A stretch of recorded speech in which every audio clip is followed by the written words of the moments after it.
Em nome do Pai, do Filho e do Espírito Santo. Amém. Louvado seja nosso Senhor Jesus Cristo.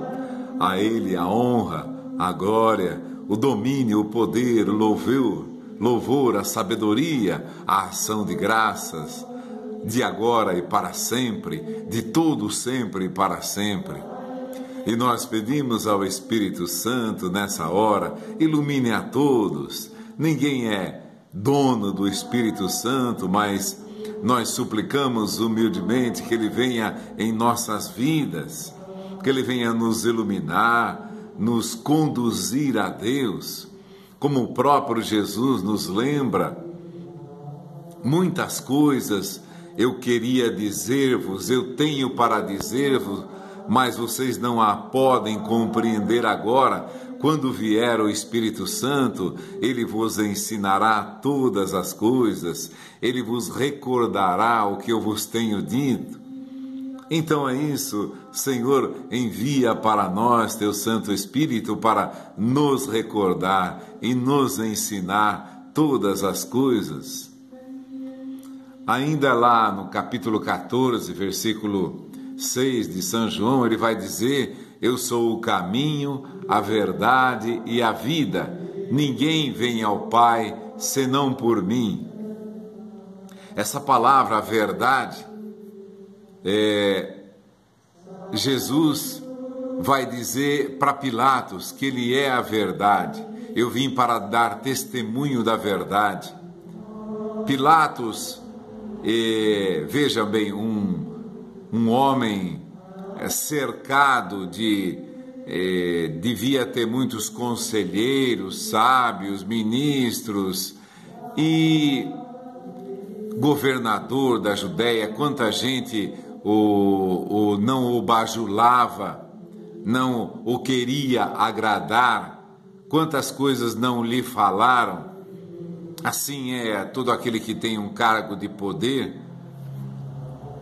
Então ele vivia cercado de, entre aspas, verdades que os outros queriam lhe dizer, queriam lhe ensinar, queriam lhe aconselhar. Grande glória seria para cada um. Falou: não, eu que ensinei Pôncio Pilatos a fazer isso, a fazer aquilo. Então a gente vai se lembrando daquela cena em que Jesus fala que veio dar testemunho da verdade, e quem é da verdade ouve a minha voz. E Pilatos vai somente dizer o que é a verdade, vira as costas e vai embora. Quer dizer, onde está a verdade? Um homem que já não sabia mais para onde ir, por onde se orientar, no que acreditar. Tal era o volume de informações que ele ouvia, que ele via outros falarem, dos que estavam acerca dele, dos que lhes aconselhavam. Interessante que, quando nós vemos essa palavra de Jesus, eu sou o caminho, a verdade e a vida. Então, nós nos lembramos que ele sempre dizia: em verdade vos digo. Agora, nós sabemos que Jesus Cristo é a verdade. Ele não diz a verdade, porque, como nós entendemos uma palavra, por exemplo, eu posso dizer para você: nós estamos durante a noite, isso é uma verdade, mas amanhã ela não é mais. Mesmo que, então você pode dizer coisas que são reais e amanhã elas não são mais reais. Eu estou aqui e amanhã não vou estar aqui. Então, nós estamos vendo que os fatos narrados, mesmo que eles sejam fiéis à nossa vida, à nossa vista, aos nossos ouvidos, eles não são a verdade que Jesus anunciou. Porque a verdade que Jesus anunciou, ela é absoluta, ela não depende de nenhuma causa humana, natural, temporal. de nenhuma das coisas que Jesus disse está sujeito a variação, a nenhuma sombra de dúvida. E ele vai dizer a verdade. Mas uma coisa importante que São Pedro vai dizer sobre a verdade, ele vai dizer, antes de tudo, sabei que nenhuma profecia da Escritura é de interpretação pessoal, porque jamais uma profecia foi proferida por efeito de uma vontade humana. Homens inspirados pelo Espírito Santo falaram da parte de Deus. Ainda esses dias eu estava vendo lá umas notícias, eu fui iluminado por Deus, Deus me revelou isso, Deus me revelou aquilo. É interessante isso porque a verdade foi dada por Jesus. Então, não existe revelação que você possa ter ouvido de Deus que não esteja na Sagrada Escritura. E aquelas novas, entre aspas, que Jesus quiser revelar, Ele as vai fazer pelo dom do Espírito Santo. Então, você ouviu que nenhuma profecia da Sagrada Escritura é de interpretação pessoal, nenhuma palavra da Escritura é de interpretação pessoal. Então nós vemos aí no nosso mundo, as pessoas, a verdade não muda, o que muda é a interpretação da verdade, porque a verdade, Jesus é a verdade, Ele disse, eu sou o caminho, eu sou a verdade. Jesus é a verdade, verdade plena, absoluta, revelada. A quem o quiser ouvir, a quem o quiser entender, quem quiser ouvir, ouça, quem quiser entender, entenda. Foi muitas vezes o que Jesus disse. Mas quando eu quero entender a verdade, quando eu quero conhecer a verdade, quando eu não estou sujeito a analisar aquilo que eu leio do Evangelho, nenhuma profecia da Escritura, você vai ouvir lá em São Pedro, capítulo 1, versículo 20, segunda carta de São Pedro, capítulo 1, versículo 20, nenhuma profecia da Escritura é de interpretação pessoal. Então, vemos, Jesus nos dá a verdade, Ele é a verdade, Ele se deu a nós. E essa verdade, ela é plena, absoluta. Agora, muitas pessoas, envolvidas pelo orgulho, pela vaidade, se põem a interpretar a Sagrada Escritura. E daí vão tirando erros enormes, vão desviando pessoas. Por isso que nós temos a igreja. A igreja está aqui desde dos apóstolos, desde do testemunho da vida de Jesus. Ainda esses dias nós líamos, quando Judas se enforcou, São Pedro disse, é necessário que um outro tome o lugar daquele que foi o traidor, e elegeram Matias, que foi incorporado aos 11 apóstolos, mas ele disse, daqueles que nos acompanharam desde o batismo de Jesus até o dia em que ele foi elevado ao céu. Então escolheram alguns apóstolos que acompanharam Jesus durante todo aquele tempo, e o ministério apostólico se firmou então na Igreja Católica, e a doutrina foi passada de geração em geração, ou seja, a interpretação da doutrina. Porque nós vemos hoje tantas pessoas sendo, entre aspas, iluminadas, descobrindo, descobri isso, descobri aquilo. E você vê que são pessoas movidas pelo interesse, interessante isso. Diante de Deus nós somos adolescentes, como se diz hoje, os aborrecentes, que acham que sabem tudo, que não querem ser instruídos, não querem ser conduzidos, não querem obedecer a ninguém. O ser humano, acredito que nesse sentido, é um eterno adolescente. Estamos achando sempre que sabemos mais do que os outros, ou vivemos bastante, ou porque lemos bastante, ou porque estudamos bastante.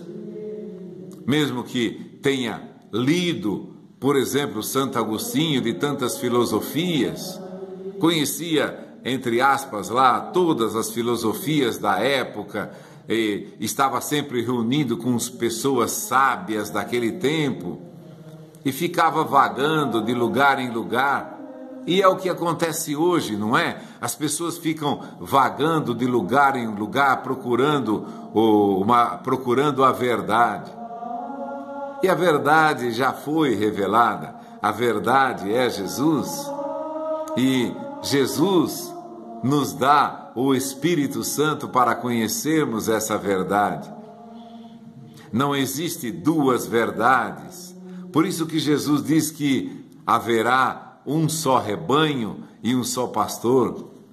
Conhecereis a verdade, e a verdade vos libertará, e haverá um só rebanho e um só pastor. Por que essa palavra? Porque Jesus sabe que todo aquele que se dispuser a suplicar o Espírito Santo, conhecer a verdade, é claro, Jesus é infinito, então nós vamos gastar toda a nossa vida, toda a vida da igreja, tudo aquilo que nós aprendemos da igreja. Então, são conhecimentos de 2000 anos atrás, pouco mais de 2000 anos. Então, nós conhecemos a parte da verdade através da igreja. Eu digo a parte porque sempre se pode evoluir no conhecimento de Deus, porque Deus é infinito. Mas a verdade revelada, por isso que Jesus diz, haverá um só rebanho e um só pastor. Não muitos rebanhos, não muitos pastores, não muitos modos de ver a verdade. Haverá um só rebanho e um só pastor, uma só voz conduzindo.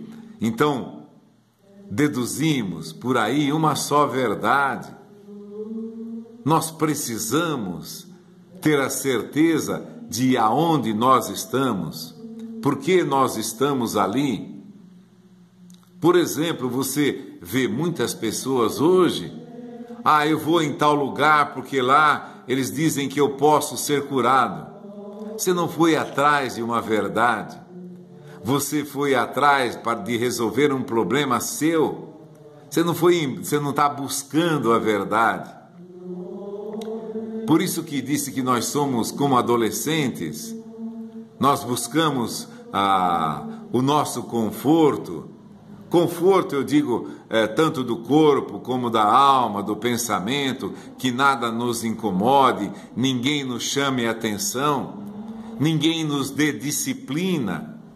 Vejam como a juventude, ela rejeita a disciplina, rejeita o conhecimento, qualquer conhecimento que tenha disciplina. Você está vendo aí tanta balbúrdia no mundo, tanto desentendimento, porque cada um busca não ser reprimido, não ser corrigido. Então cada pessoa faz a sua própria doutrina, interpreta a seu modo tudo aquilo que ele vê, não digo só a palavra, tudo aquilo que ele vê, tudo aquilo que ele ouve, ele interpreta da forma como ele quer. Quem nos livrará desse corpo de morte? Porque isso mata. A cada capricho nosso, que nós rejeitamos a correção de Deus, nós estamos nos aproximando da morte. É por isso que São Pedro vai dizer na sua segunda carta, claro, vai dizer em outras partes da carta também, 2 Pedro, capítulo 3, versículo 7, mas os céus e a terra que agora existem são guardados pela mesma palavra divina e reservados para o fogo no dia do juízo e da perdição dos ímpios. O que vem a ser isso? A perdição dos ímpios. Essa terra, esse céu e essa terra que agora existem, são guardados pela mesma palavra divina para o dia do fogo, do juízo, da perdição dos ímpios. Nós conhecemos a palavra, mas se por qualquer capricho nós procuramos dar uma outra interpretação a essa palavra, nós podemos até pregar uma palavra diferente, mas nós a estamos fazendo por amor a essa terra. Claro, toda a vaidade humana, o egoísmo, a cobiça, a idolatria, tudo se atém a essa terra, porque as brigas, São Tiago vai dizer, o amor ao dinheiro, de onde vem as brigas, os desentendimentos, a morte que há entre vocês, vem da cobiça, que é uma idolatria.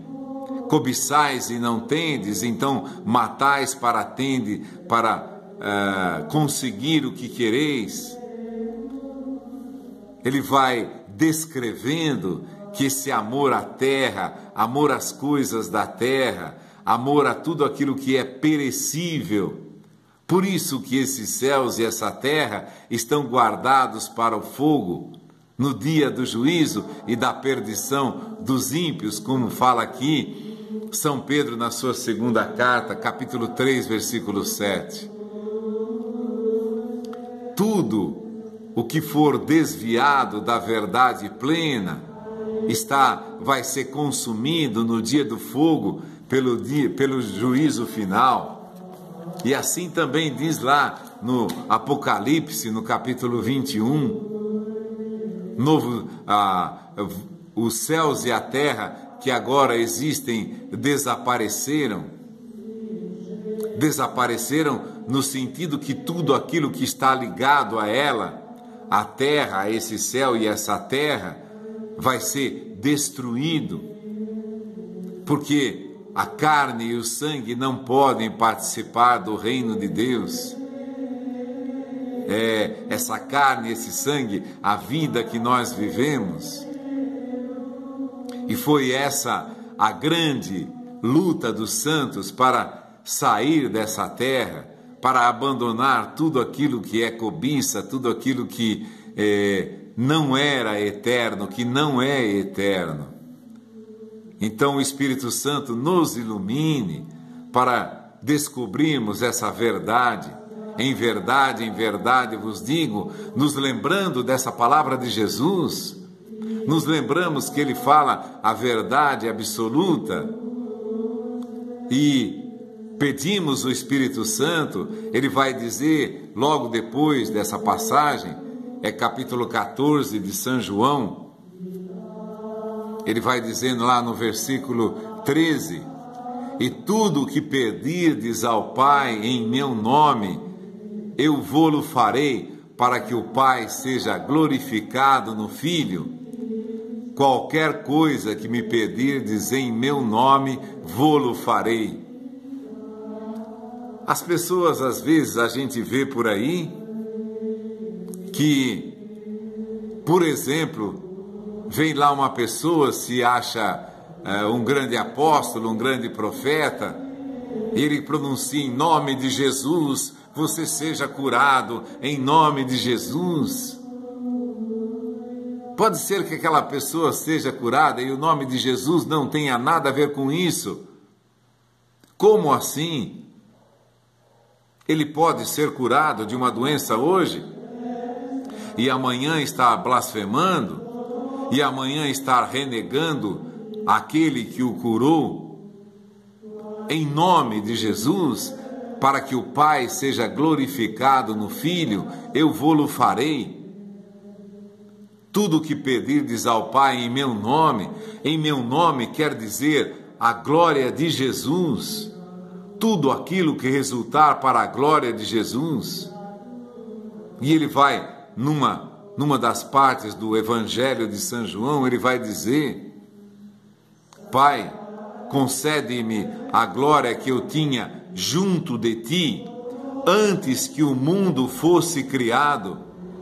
Olha que palavra séria.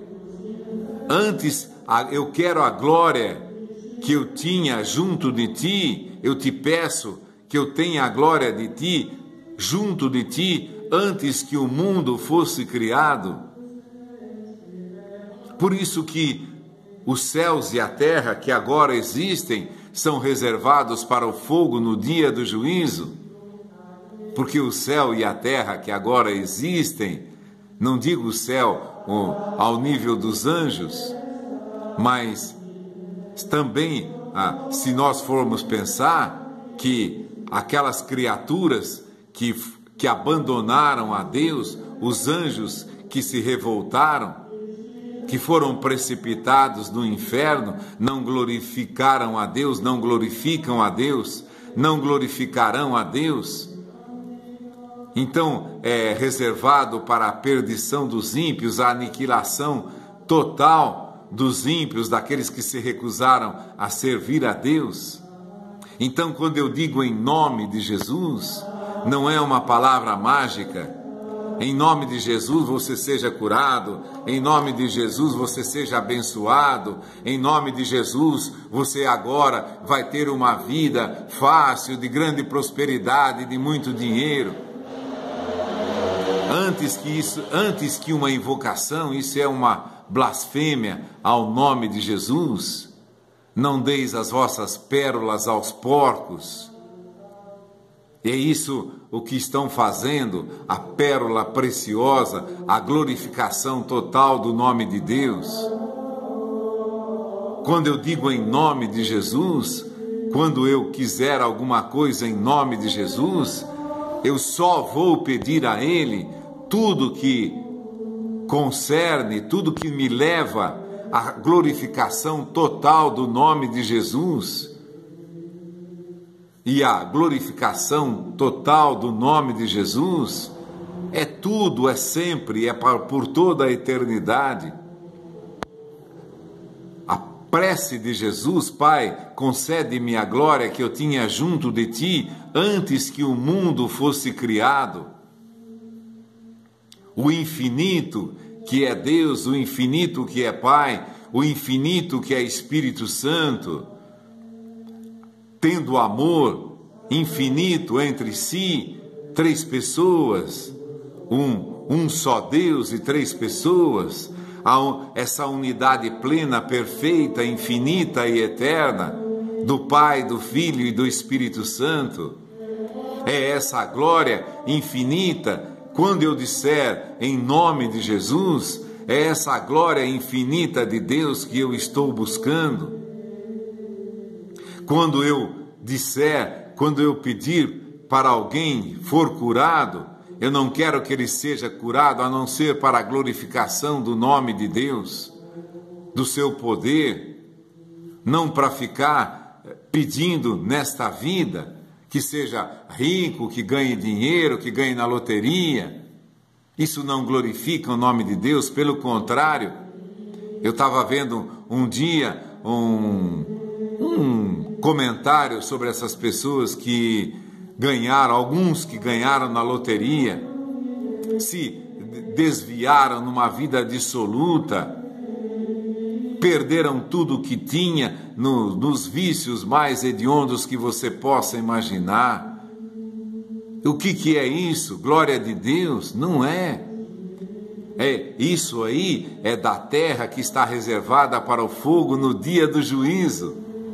Então, quando Jesus diz, eu sou a verdade, é essa verdade que nós estamos buscando, a glorificação do nome de Deus. Também esse é o objetivo da vida eterna que buscamos. Não buscamos a vida eterna. É claro que todos nós desejamos viver profundamente, eu também, viver intensamente e viver eternamente a promessa de Deus. Como diz, não haverá luto, lágrima, vai dizer isso lá no capítulo 21 do Apocalipse. Vi então um novo céu e uma nova terra, pois o primeiro céu e a primeira terra desapareceram e o mar já não existia. Aí depois vai dizer lá no versículo 4, Deus mesmo, 3 e 4, eis aqui o tabernáculo de Deus com os homens, Deus habitará com eles e serão o seu povo, e Deus mesmo estará com eles. O Deus infinito, externo, eterno, estará conosco, nós estaremos com Ele. Enxugará toda lágrima de seus olhos, e já não haverá morte, nem luto, nem grito, nem dor, porque passou a primeira condição. Capítulo 21 do livro do Apocalipse. Não haverá lágrima, enxugará toda lágrima de seus olhos, já não haverá morte, nem luto, nem grito, nem dor, porque passou a primeira condição. Nós buscamos a vida eterna, mas mais do que a vida eterna, ou seja, a consumação de uma vida eterna, é a glorificação eterna do Pai, do Filho e do Espírito Santo. E a glorificação eterna do Pai, do Filho, do Espírito Santo nos dá a eternidade, a nossa ressurreição. É por isso que vivemos, é por isso que ressuscitaremos para a glória eterna de Deus Pai, Deus Filho e Deus Espírito Santo. O Espírito Santo nos ilumine para compreendermos cada dia mais essa verdade. Nós vivemos para a glorificação do nome de Deus. Então, quando eu digo em nome de Jesus, tudo que pedides ao Pai em meu nome, Ele vô-lo conceda. O que nós queremos que Deus nos conceda? Saúde eu quero, é claro, todos nós queremos, mas nós queremos a saúde para glorificar o nome de Deus. E quanto mais crescermos na glorificação do nome de Deus, tanto mais a vida se manifestará em nós. É por isso que nós temos aquela frase, não procure os milagres de Deus, procure o Deus dos milagres, não procure a cura, procure o Deus da cura, não procure a cura com Deus, procure o Deus da cura, a glorificação do nome de Deus. Essa é a vida eterna e é a ressurreição eterna dos nossos corpos. Ressuscitaremos incorruptíveis, como diz São Paulo. Semeia-se na pobreza, na fraqueza, ressuscita na fortaleza, no louvor, na glorificação de Deus. Quando eu digo em nome de Jesus, eu quero a glorificação do nome de Deus. E agora, nesse momento, eu aprendo também com vocês. O Espírito Santo nos revela a todos. Vamos glorificar a Deus. Sermos curados também, é claro, eu também quero isso. Ser curado de todos os males que eu tenho, ou da minha alma, principalmente, começando pela minha alma e pelo meu corpo também. Eu também quero ser curado, mas eu quero para a glorificação do nome de Deus, sabendo que Deus conhece os corações e não adianta dizer a Ele, Senhor, se eu for curado, eu vou te glorificar. Não, você vai glorificar durante todo o tempo. E Deus, na sua misericórdia, pode te dar a cura. Aí isso pode acontecer em nome de Jesus, porque aí você já está realizando tudo que pedides ao Pai em meu nome, Ele vô-lo concederá, para que o Pai seja glorificado no Filho, que o Filho glorifique o Pai. Então peçamos desde já, procuremos, busquemos a glorificação do nome de Deus em cada instante de nossas vidas. É o princípio de toda a eternidade nos nossos corpos e de toda a cura que podemos obter de Deus. Em nome do Pai, do Filho e do Espírito Santo. Amém. Louvado seja nosso Senhor Jesus Cristo, para sempre seja louvado.